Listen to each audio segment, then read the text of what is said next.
In this tutorial, we'll be discussing atomic emission spectrum. Notice this neon light here. It's filled with tubes that have neon gas floating inside. That neon gas is then hit with electricity, and then the electrons are excited, and when they relax back down, they emit energy as light. Each element has its own atomic emission spectrum of light, and that's what we'll be talking about in this tutorial. So here we have mercury on the left and hydrogen on the right.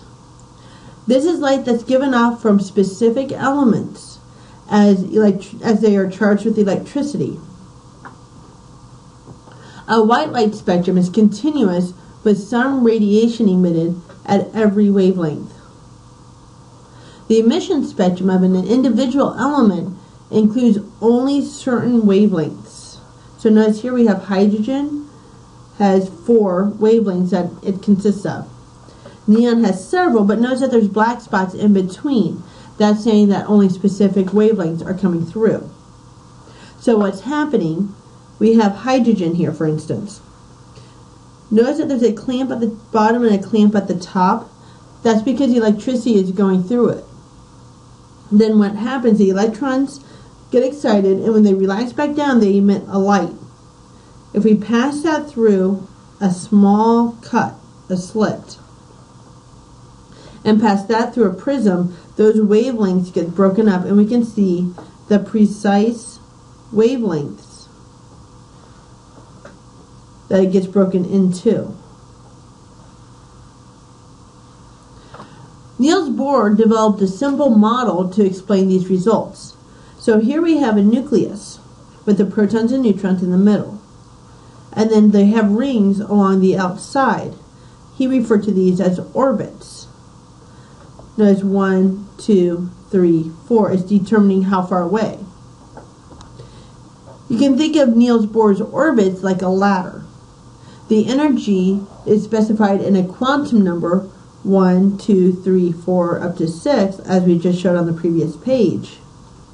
And these numbers are fixed, in other words, quantized, which is how we get to that name.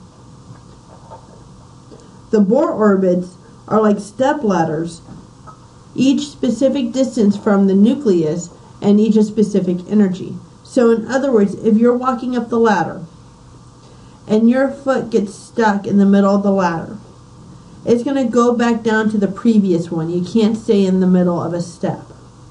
So once you leave from one step to the next, you have to go all the way up. You can't stop in the middle. And that's what he means by quantized or fixed. It is impossible for an electron to exist between the orbits. So it's impossible for it to exist between her, but at the 2 or the 3, it can exist.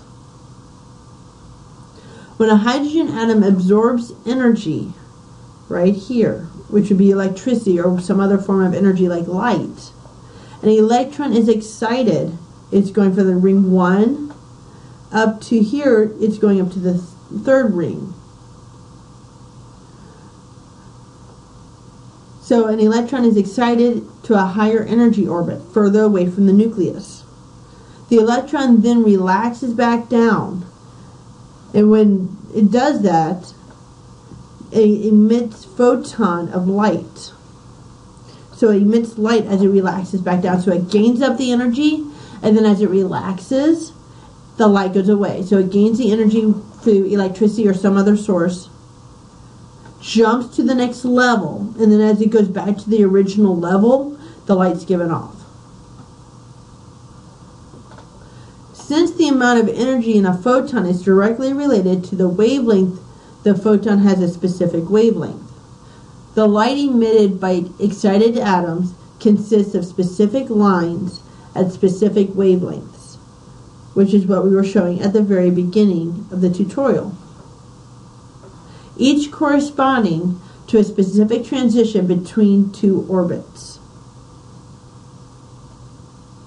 For example, here, at line 486, and the hydrogen emission spectrum corresponds to the electron relaxing from the 4th energy level down to the second energy level. In the same way, the line at 657, the red line, corresponds to the electron relaxing from n is equal to 3, the third energy level, down to the second energy level. And these three lines combined is what we see here when it's glowing. And that's what an emission spectrum is.